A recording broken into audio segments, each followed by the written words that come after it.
പൂണ്ടിയിലെ കാഴ്ചകളൊക്കെ കണ്ട ശേഷം വീണ്ടും കൊടൈക്കനാൽ ടൗണിലെത്തിയ ഞങ്ങൾ ആദ്യം പോയത് പില്ലർ റോക്ക് കാണാനാണ്. പില്ലർ റോക്ക് കാണാനായിട്ട് ഒരാൾക്ക് 20 രൂപ ടിക്കറ്റ് എടുക്കണം. ടിക്കറ്റ് എടുത്ത ശേഷം എൻട്രൻസ് കടന്ന് നമ്മൾ ചെല്ലുന്നത് ചെറിയൊരു സ്പേസിലേക്കാണ്. അവിടെ ഫോട്ടോ എടുക്കാനായിട്ടും ഇരിക്കാനായിട്ടും റിലാക്സ് ചെയ്യാനായിട്ടും ഒക്കെയുള്ള സൗകര്യമുണ്ട്. വലിയൊരു മലയുടെ ഒരു വശത്തായിട്ട് തൂണ് പോലെ കാണുന്ന 3 പാറകളാണ് പില്ലർ റോക്ക് എന്നറിയപ്പെടുന്നത്. ഏകദേശം 400 അടി ഉയരമുള്ള ഈ ഗ്രാനൈറ്റ് പാറകളുടെ ചുറ്റുമുള്ള ഭാഗം അഗാധമായ കൊക്കയാണ്. പില്ലർ റോക്കിൽ ട്രെക്കിംഗ് ഒക്കെ നടക്കുന്നുമുണ്ട്. ഇവിടെ ഈ കൈവരി പിടിപ്പിച്ചിരിക്കുന്ന ഭാഗത്ത് നിന്ന് നോക്കിയാലാണ് പില്ലർ റോക്ക് കാണാവുന്നത്. എന്നാൽ നിർഭാഗ്യമെന്ന് പറയട്ടെ, മഞ്ഞ് കാരണം ഞങ്ങൾക്കൊന്നും കാണാൻ പറ്റിയിട്ടുണ്ടായിരുന്നില്ല. പില്ലർ റോക്കിന്റെ ടോപ്പ് മാത്രം ചെറുതായിട്ട് കാണായിരുന്നു, അത്രയ്ക്കും മഞ്ഞ്. ഇനി പില്ലർ റോക്കിനൊരു നഷ്ടപ്രണയകത കൂടി പറയാനുണ്ട് കേട്ടോ. ഇംഗ്ലീഷുകാരനായ ഡേവിഡ് ഗെല്ലും ഭാര്യ ഐറീനും കൂടി ഹണിമൂണിന് വന്ന സ്ഥലമാണിത്. പക്ഷേ ഇവിടം സന്ദർശിക്കുന്നതിനിടെ ഐറീൻ അഗാധമായ കൊക്കയിലേക്ക് വീഴുകയും അതിൽ മനം നൊന്ത് ഡേവിഡ് പാറയുടെ മുകളിലായി തന്റെ പ്രിയതമയുടെ സ്മരണാർത്ഥം ഒരു മരക്കുരിശ് സ്ഥാപിക്കുകയും ചെയ്തു. പിന്നീട് അദ്ദേഹത്തെ ആരും കണ്ടുമില്ല. ഇങ്ങനെ ഒരു കഥ കൂടി പില്ലർ റോക്കിനുണ്ട് കേട്ടോ. പില്ലർ റോക്കിന്റെ പരിസരത്തായി ചെറിയ കച്ചവടങ്ങളും പിന്നെ ഒരു ഗാർഡനും ഒക്കെ ഉണ്ട്. ഇതൊക്കെ കണ്ട ശേഷം പിന്നീട് ഞങ്ങൾ പോയത് ഗുണാക്കേവിലേക്കാണ്.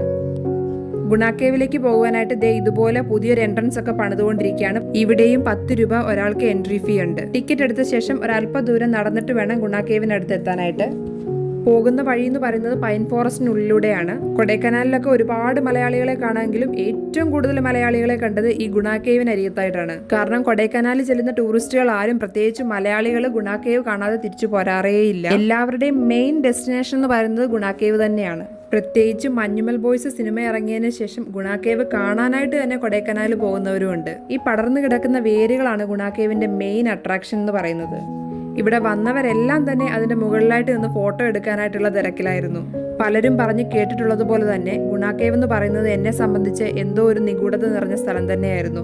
കാരണം നമുക്കിവിടെ ഒന്നും അങ്ങനെ മനസ്സിലാവത്തില്ല. ഇതെന്താണ്, ഈ ഏരിയ എങ്ങനെയാണ് കിടക്കുന്നത്, ഇതൊരു കുന്നാണോ പാറയാണോ അഗാധമായ കൊക്കയാണോ, ഇത് എന്തേരം സ്ഥലത്ത് വ്യാപിച്ചു കിടക്കുന്നു, ഒന്നും നമുക്ക് മനസ്സിലാവത്തില്ല. അധികം വെളിച്ചമൊന്നും ഇല്ലാത്തൊരു സ്ഥലം. ഇടതൂർന്ന മരങ്ങൾക്കിടയിലൂടെ ഇതുപോലെ നേരിയ വെളിച്ചം കടന്നു വരുന്നുണ്ട്. അതുപോലെ അഗാധമായ ഗർത്തങ്ങളിൽ നിന്ന് പുകയുയരുന്ന പോലെ മഞ്ഞിങ്ങനെ പൊങ്ങി വരുന്നുണ്ട്. ഇതുപോലെ അപകട സാധ്യത ഉണ്ടാക്കുന്ന ഡീപ്പായിട്ടുള്ള കുഴികളൊക്കെ ഇരുമ്പ് വലകൾ കൊണ്ട് മൂടിയിട്ടുണ്ട്. അങ്ങനെ എല്ലാം കൊണ്ടും ചെറിയൊരു പേടിയൊക്കെ തോന്നിപ്പിക്കുന്ന ഒരു അന്തരീക്ഷം. ചിലപ്പോൾ ആ സിനിമയൊക്കെ കണ്ടതിൻ്റെയും പലരും പറഞ്ഞ് കേട്ടിട്ടുള്ളതിൻ്റെയൊക്കെ ഒരു എഫക്റ്റ് ആയിരിക്കാം. എന്തായാലും നേരത്തെ കൊടൈക്കനാൽ വന്നിട്ടുണ്ടെങ്കിലും അപ്പോഴൊന്നും ഗുണാക്കേവ് ഞാൻ കണ്ടിട്ടുണ്ടായിരുന്നില്ല. ഇപ്രാവശ്യം എന്തായാലും അത് കണ്ടു. പില്ലർ റോക്കും ഗുണാക്കേവും കഴിഞ്ഞാൽ പിന്നെ കൊടൈക്കനാലിൽ മെയിനായിട്ട് കാണാനുള്ളത് പൈൻ ഫോറസ്റ്റും ലേക്കും കൂടിയാണ്. അതൊക്കെ നേരത്തെ കണ്ടിട്ടുള്ളത് കൊണ്ട് തന്നെ ഇത്തവണത്തെ ഞങ്ങളുടെ കൊടൈക്കനാൽ യാത്ര ഇതോടെ പരിസമാപ്തിയിലെത്തിയിരിക്കുകയാണ്. അടുത്തൊരു വീഡിയോയിൽ വീണ്ടും കാണുന്നത് വരെ ബൈ ഫ്രം ശ്രുതി.